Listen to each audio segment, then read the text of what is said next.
Jadi itulah, akhirnya ditakut-takutilah sama polisi si JC ini dengan ancaman pidana 100 tahun apabila si JC tidak mengakui perbuatannya tersebut.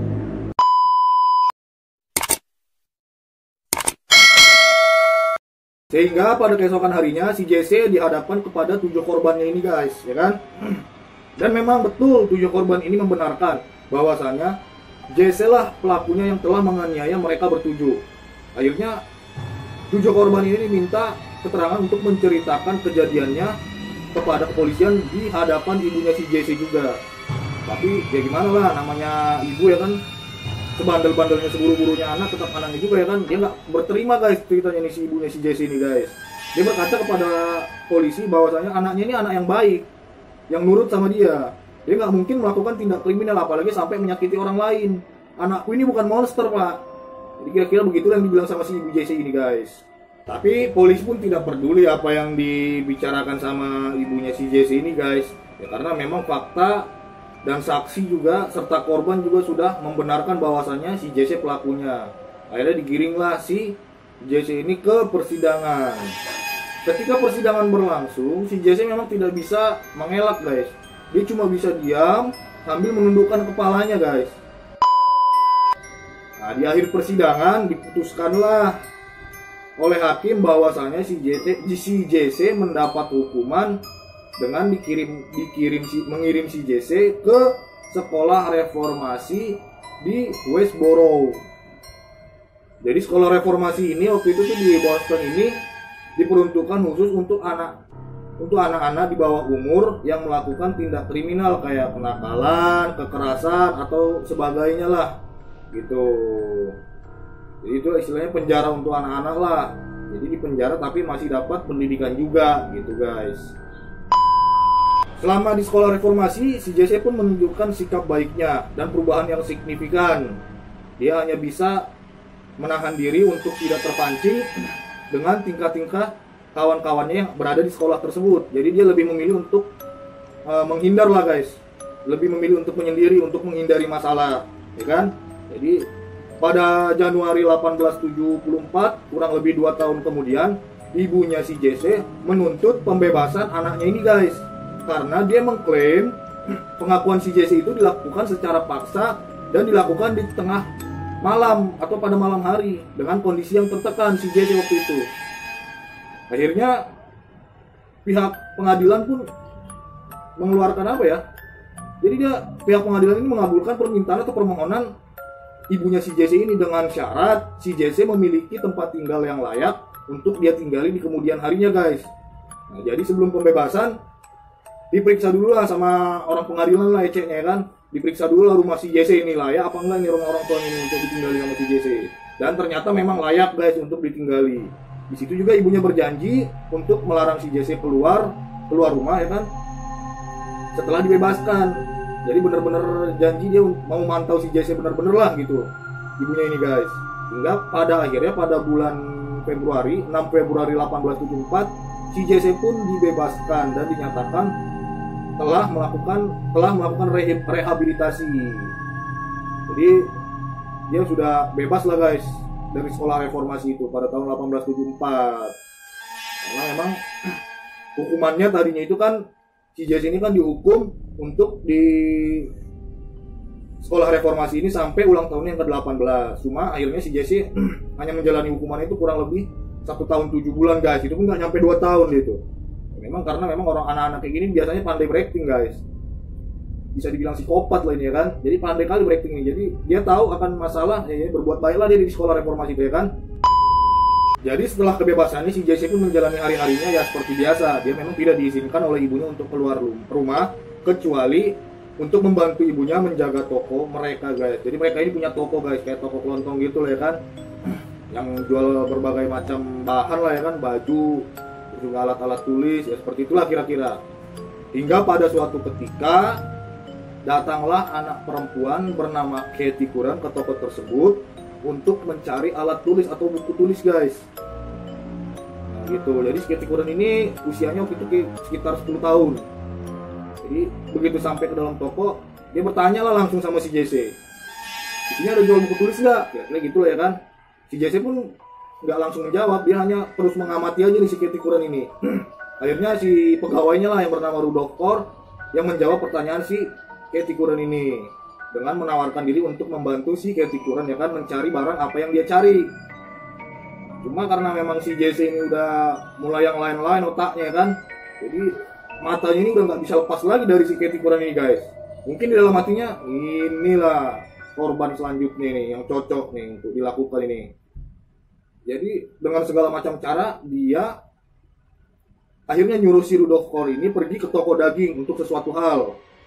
Kemudian dia menghampiri si Katie Curran dan bilang kepada si Katie Curran bahwasanya mereka masih memiliki beberapa stok sisa buku tulis, cuma letaknya ada di ruang bawah tanah. Jadi kalau kau mau ikut, kalau kau memang mau butuh buku tulis, ayolah ikut sama aku kawannya untuk ke ruang bawah tanah ngambilnya, katanya kan gitu. Karena memang si Katie Curran ini memang butuh, akhirnya diikutinya pula lah ini si Jesse ini ke ruang bawah tanah.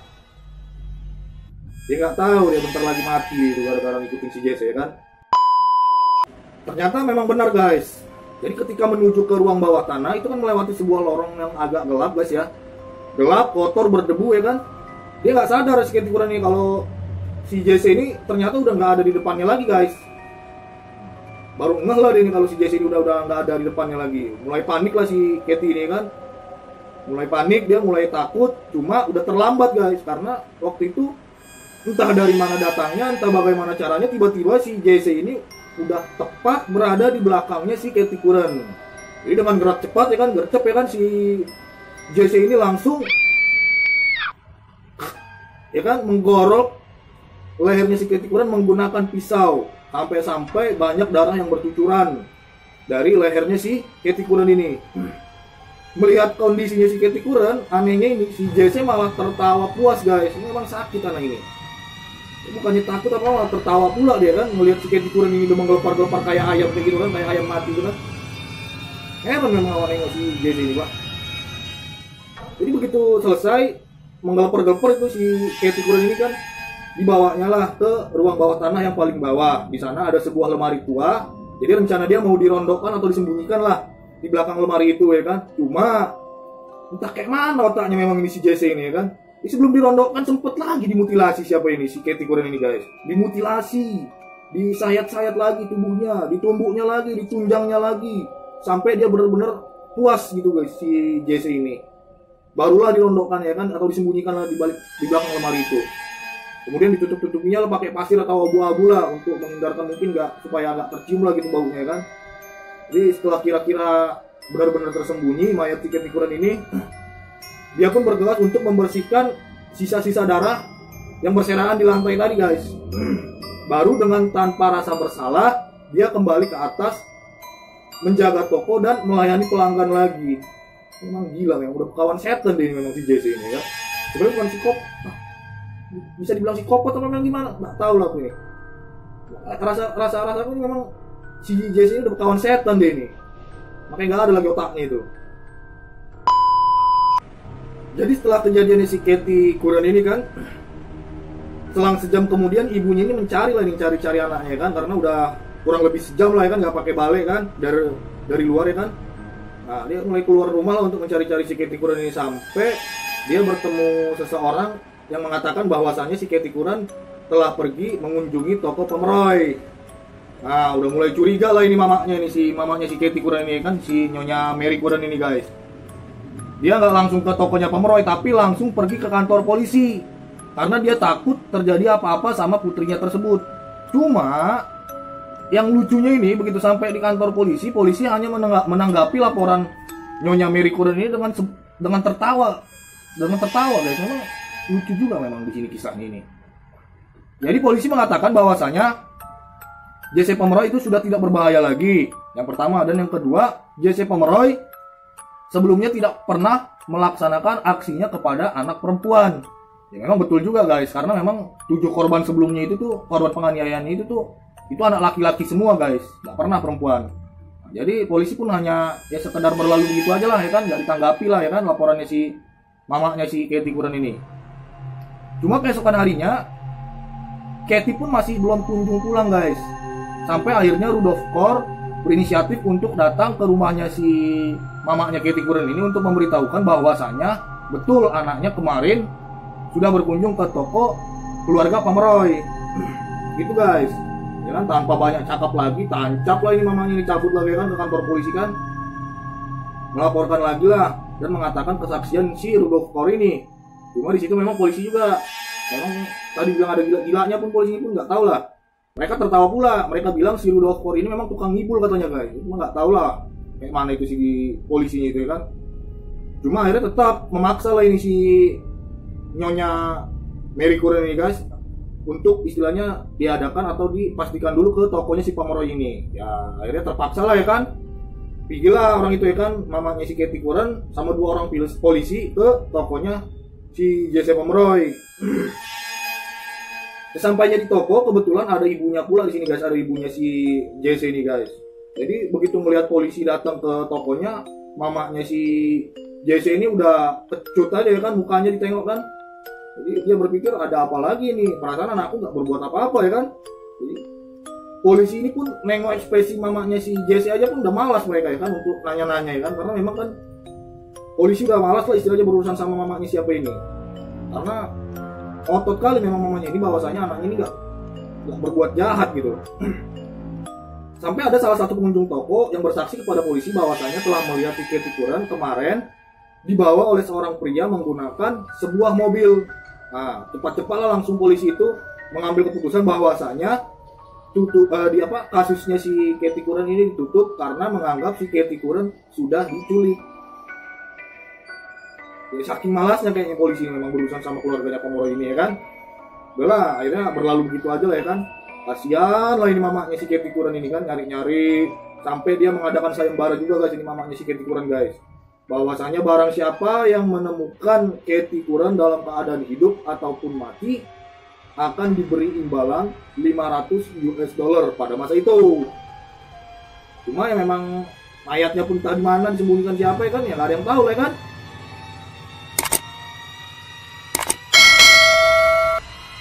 Jadi di sini pun awal pun ikut emosi juga wah ini istilahnya dengar ceritanya si Jesse Pomeroy ini guys, karena memang nggak ada otak memang anak ini ya kan.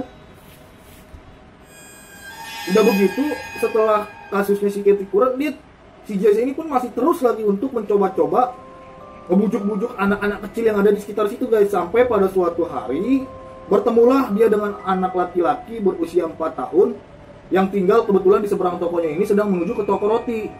Nah, dikejarnya lah ya kan, wah ini cocok lah ini lagi sendiri nih katanya kan. Dikejarnya lah si anak kecil ini, berkenalan lah mereka. Nah, anak kecil ini bernama Horace Millen, bukan Horace ya, Horace Millen. Nah, jadi dibujuknya lah siapa ini si Horace Millen ini untuk diajaknya ke pantai di sekitar rumah mereka ini guys, untuk melihat burung camar lah katanya kan. Ya, senang lah anak-anak ini ya kan, katanya mau diajak nengok burung camar ya kan, senang lah. Akhirnya si Horace pun bersedia lah di istilahnya ikut sama si Jesse Pomeroy ini. Memang sesampainya di pantai, si Horace ini nggak langsung dihabisi guys sama si Jesse ini guys. Jadi duduk dulu lah orang itu kan di pantai itu kan, nengok-nengok burung ya kan, makan kue, geser sedikit sampai tiba-tiba tangannya si Jesse ini udah mengalungkan lehernya si Horace Millen ini guys dengan memegang sebuah pisau lipat. Nah udah tanpa banyak basa-basi lagi, digoroknya lagi lah lehernya si Horace Millen ini sampai memang bener-bener meninggal lah, mati lah nih si Horace Millen ini. Puas lah dia di situ tertawa ya kan melihat si Horace Millen ini guys. Jadi cuma nggak cukup sampai di situ aja guys. Ini setelah digorok mati sama kayak si Katie Curran masih dimutilasi lagi guys, mutilasi terus juga di sayat-sayat, ditumbuhi, ditunjangi, baru dia istilahnya benar-benar merasa puas. Setelah itu ditinggalkanlah begitu aja nih si mayatnya si Horace Millen ini guys. Mengetahui ada yang tidak beres dengan anaknya ini, si Horace Millen ini, akhirnya orang tua si Horace Millen pun berinisiatif untuk melaporkan ke kantor polisi. Dan kebetulan saat orang tuanya ini melaporkan kasus anaknya ini ke kantor polisi, ada juga 2 orang bersaudara yang melaporkan ke kantor polisi bahwasanya mereka telah menemukan mayat anak kecil berusia sekitar 4-5 tahun di tepi pantai, guys.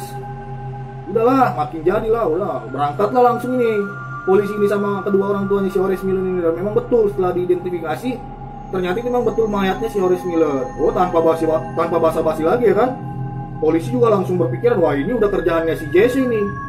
Berarti memang dia waktu masa rehabilitasi itu dia benar-benar gak direhabilitasi, cuma pura-puranya aja ya kan. Digerebek lah si Jesse ini di rumah orang tuanya, guys. Jadi setelah dilakukan penggerebekan, dibawalah oleh polisi si Jesse ini untuk diamankan di kantor polisi setempat. Jadi setelah kejadian penangkapan atau penggerebekan si Jesse tersebut, ibunya si Jesse, Ruth Ann Pomeroy ini pun merasa stres ya kan, karena ia juga dapat kecaman juga dari masyarakat hingga tokonya bangkrut, guys. Akhirnya dia memilih untuk menjual tokonya. Nah, disinilah mulai terungkap, guys, ketika tokonya ini telah dijual. Karena si pembeli baru ini atau si pemilik baru ini melakukan renovasi besar-besaran di toko tersebut ya kan. Sampai salah seorang dari pegawainya yang sedang merenovasi toko tersebut menemukan sesosok mayat di balik lemari di ruang bawah tanah. Nah inilah ya kan, udah mulai terungkap lah ini ya kan. Nah, setelah menemukan mayat tersebut baru melaporkanlah ke polisi si pemilik toko tersebut, guys. Nah udah diidentifikasi lah ya kan, ini mayat siapa. Nah kebetulan mamanya si Katie Curran ini pun mendengar berita penemuan mayat ini. Nah, dia larilah dia langsung ke kantor polisi ya kan untuk memastikan ya kan. Dan ternyata yang betul itu adalah mayatnya si Katie Curran, anaknya Nyonya Mary Curran ini, guys. Udahlah, akhirnya dijemput juga lah sama polisi ini, ibunya si Jesse ini kan. Si Ruth, ibu Nyonya Ruth ini kan sama kakaknya si Jesse, si Charles ini untuk dibawa ke kantor polisi untuk dimintai keterangan. Dan memang pengakuan dari mereka tidak mengetahui apa-apa tentang mayat tersebut, guys. Si ibunya sama si kakaknya ini ya kan. Sampai berita itu pun terdengarlah oleh si Jesse, yang pada saat itu si Jesse sudah berada di tahanan kejaksaan. Jadi bukan di kantor polisi lagi, guys, tapi udah di tahanan kejaksaan atau tahanan pengadilan lah gitu ya kan. Sampailah beritanya ini. Nah, karena dia memang gak tega ya kan melihat ibu sama kakaknya terseret-seret kasus akibat ulah yang dilakukannya, akhirnya si Jesse pun mengakui perbuatannya. Dia mengakui telah bahwasanya dia yang sudah membunuh Horace Miller sama si Katie Curran tersebut. Diceritakanlah kronologinya ini, kayak mana dia ngebunuh si Katie Curran, kayak mana dia ngebunuh si Horace Miller gitu kepada pengadilan, guys. Akhirnya setelah diakuinya perbuatannya, disidanglah ini untuk diadili ini si Jesse Pomeroy ini. Cuma yang hebohnya waktu itu ya kan, hampir istilahnya seluruh masyarakat Boston itu atau Massachusetts itu antusiasnya tinggi banget, guys, untuk melihat atau menyaksikan proses persidangan ini siapa ini si Jesse ini ya kan. Karena memang kan baru itu ya kan terjadi di daerah situ kan. Jadi kepo lah semua istilahnya masyarakat seputaran situ untuk tahu hukuman apa yang diterima sama si Jesse ini, guys. Akhirnya setelah proses pengadilan yang berlangsung selama berjam-jam, para juri di pengadilan itu pun memutuskan bahwasanya hukuman yang cocok untuk kasus si Jesse ini adalah hukuman mati. Cuma mengingat dan menimbang si Jesse ini masih di bawah umur, yang ketika itu si Jesse ini masih berusia 14 tahun, akhirnya para juri pun meminta keringanan, guys. Jangan dihukum mati lah Pak Hakim, ini kan istilahnya masih anak di bawah umur. Dan dalam sejarahnya belum ada di daerah Massachusetts ini eksekusi mati kepada anak di bawah umur. Cuma masyarakat dan pihak keluarga korban ngotot bahwasanya hukuman mati lebih pantas diterima untuk si Jesse ini, guys, akibat perbuatannya tersebut. Nah, bingung lah ya kan, ini hakim ini mana yang mau diambil ini, hukumannya yang pantas buat siapa ini si Jesse ini. Nah, akhirnya saking bingungnya hakim ini, akhirnya ditundalah persidangannya si Jesse ini dan dilimpahkan untuk memutuskan hukumannya ini, dilimpahkan ke gubernur setempat. Waktu itu namanya William, guys, gubernurnya, guys. Makin bingung lagi gubernur ini ya kan, kira-kira apa lah yang cocok untuk si Jesse ini ya kan. Dikasih hukuman mati, masih anak di bawah umur. Gak dikasih hukuman mati, kasusnya terlalu berat ya kan. Akhirnya dilakukan riset lah, istilahnya tanya jawab lah sama masyarakat Massachusetts, kira-kira apa hukuman yang pantas untuk si Jesse ini. Cuma lucunya ya kan, riset ini berlangsung selama 2 tahun guys. Saking bingungnya lah ini si gubernur ini ya kan. Saking lamanya guys riset yang dilakukan Gubernur William ini, akhirnya sampailah ke masa pemilihan gubernur baru guys. Bayangkan aja 2 tahun pula ya kan risetnya ini kan. Akhirnya setelah dilakukan pemilihan baru, terpilihlah gubernur baru. Dan gubernur baru ini yang memutuskan bahwasannya si JC akan tetap diberi hukuman kurungan penjara selama seumur hidup, tapi di sel isolasi atau di sel tersendiri guys. Itulah akhirnya hukuman vonisnya guys untuk si JC Pomeroy ini. Dan si JC hanya boleh dikunjungi 1 orang dalam 1 bulan, yaitu cuma mamanya aja lah guys. Mamanya si JC ini yang boleh mengunjungi si JC. Nah, dikirimlah si JC ini ke penjara Charlestown untuk mulai menjalani masa hukumannya guys. Jadi selama menjalani masa hukuman di penjara Charlestown, ternyata si JC pun frustasi juga dia. Akhirnya dia pun mencoba beberapa kali untuk melarikan diri dari penjara Charlestown ini guys. Cuma memang nggak pernah berhasil. Mendengar atau melihat kondisi anaknya yang seperti itu, mamahnya si JC ini pun ikut stres pula ya kan, jadi kepikiran pula ya kan sama anaknya ini ya kan. Akhirnya mulailah sakit-sakitan hingga pada akhirnya pada tahun 1912 meninggallah mamahnya si JC Pomeroy ini. Jadi 5 tahun berselang setelah kematian mamahnya ini kan, pada tahun 1917 akhirnya si JC pun diizinkan untuk bergabung dengan narapidana lain guys. Wah senang lah di si JC ini ya kan. Wah akhirnya aku dapat kawan lagi guys, bisa dapat kawan baru lagi ya kan, pikirnya kan. Itu setelah si JC menjalani masa hukuman selama 41 tahun pada tahun 1917. Kemudian pada tahun 1929 si JC pun dipindahkan dari penjara Charlestown ke penjara Bridgewater untuk mendapatkan penanganan medis yang lebih baik lagi guys, karena di situ kan posisinya kan dia kan udah tua, jadi pengadilan pun mikirnya kan udah nggak mungkin kabur lagi lah ini anak ini ya kan, dipindahkanlah ke penjara Bridgewater. Akhirnya pada tahun 1932 si JC pun mengembuskan nafas terakhirnya guys, atau meninggal di penjara Bridgewater. Nah, tamatlah ini perjalanan dari si bocah iblis ini guys. Jadi kalau setelah kita mendengar ceritanya si JC ini, intinya sih, kalau yang istilahnya saya tangkap guys ya, ini semua akibat dari tindakan buruk yang diterimanya ketika dia masih masa kanak-kanak. Jadi kalau pesan saya sih buat kita nih para orang tua, atau istilahnya nanti para calon-calon orang tua ya kan, ketika sudah memiliki anak, janganlah kasar-kasar kalian sama anak kalian ya kan.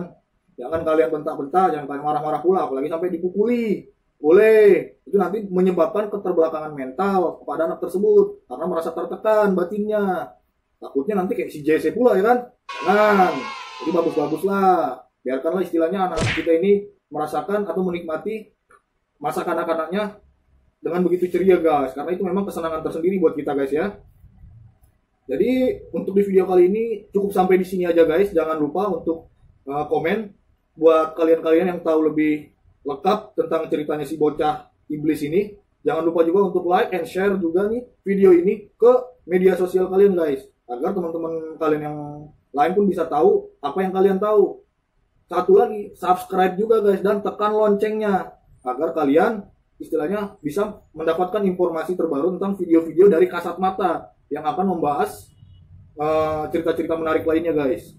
Oke, sampai di sini dulu. Gue Indra atau Batak pamit undur dulu. Assalamualaikum warahmatullahi wabarakatuh.